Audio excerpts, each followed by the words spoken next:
Welcome to my electrical basic concept के third part में आपका स्वागत है। चलो आज हम लोग देखते हैं हीटिंग इफेक्ट ऑफ करंट, धारा का ऊष्मीय प्रभाव। हीटर इसका एग्जाम्पल है। बल्ब में दो प्रकार के इफेक्ट पाए जाते हैं, एक प्रकाश के रूप में और एक ऊष्मा के रूप में। रासायनिक प्रभाव इसका क्या है करंट का? धातु प्लेटिंग के लिए, धातु निष्कर्षण के लिए।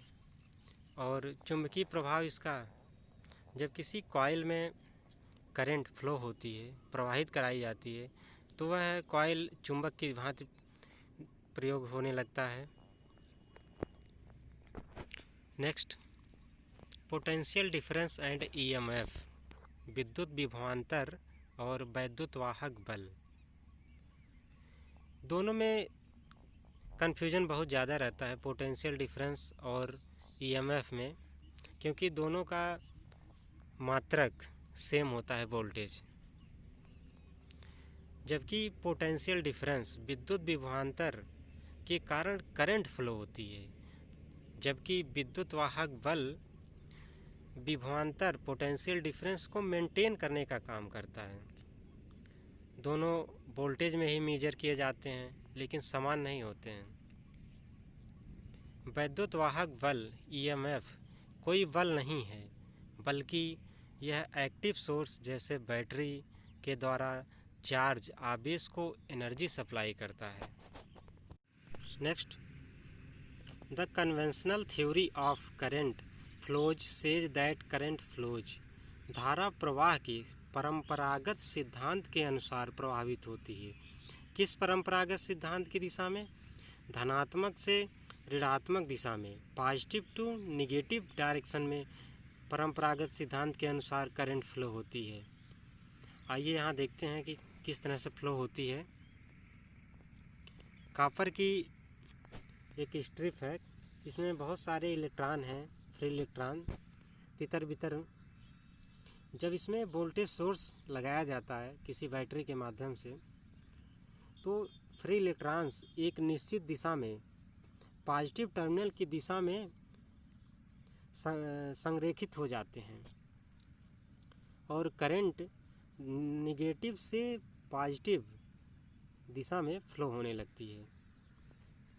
और परंपरागत करंट जस्ट इसके विपरीत होती है, यह पॉजिटिव टू निगेटिव दिशा में फ्लो होती है।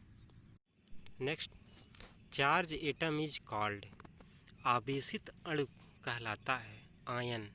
यह धनात्मक या ऋणात्मक कोई भी हो सकता है। नेक्स्ट, सबसे हल्का कण इलेक्ट्रॉन। इलेक्ट्रॉन इसलिए हल्का होता है क्योंकि इसका द्रव्यमान प्रोटॉन और न्यूट्रॉन की अपेक्षा बहुत कम होता है। इलेक्ट्रॉन का द्रव्यमान है 9.31 × 10⁻⁻31 kg। वहीं प्रोटॉन का द्रव्यमान है 1.67 × 10⁻⁻27 kg।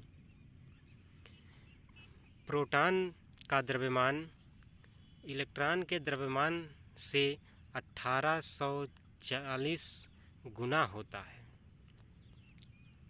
प्रोटॉन और न्यूट्रॉन दोनों का द्रव्यमान लगभग समान होता है। नेक्स्ट, एक इकाई यूनिट आवेश को, पॉजिटिव हो या फिर निगेटिव, को एक पॉइंट से, एक बिंदु से दूसरे बिंदु तक ले जाने में किया गया कार्य विभवांतर कहलाता है। वहीं किसी पॉजिटिव चार्ज को, किसी भी आवेश को अनंत से किसी भी बिंदु तक ले जाने में किया गया कार्य विभव कहलाएगा। नेक्स्ट, ओम का रूल।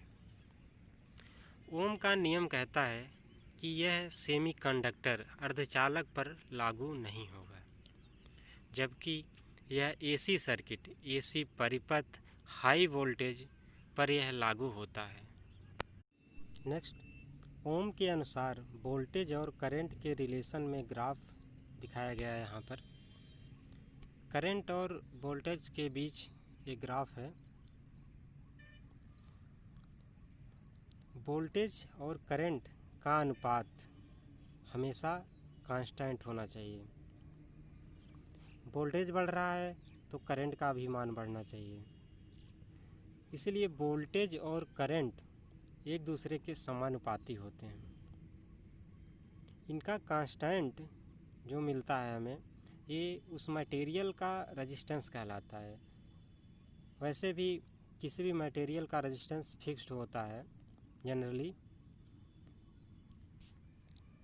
नेक्स्ट, किसी तत्व के एक परमाणु एक एटम के नाभिक में विद्यमान प्रोटॉन या फिर इलेक्ट्रॉन की संख्या उस तत्व की परमाणु संख्या एटॉमिक नंबर का।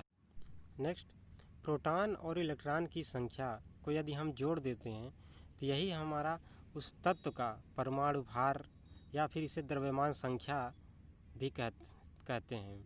एटॉमिक वेट यही होता है। प्रोटॉन और इलेक्ट्रॉन की संख्या यदि दोनों को जोड़ दिया जाए तो यही परमाणु भार कहलाता है।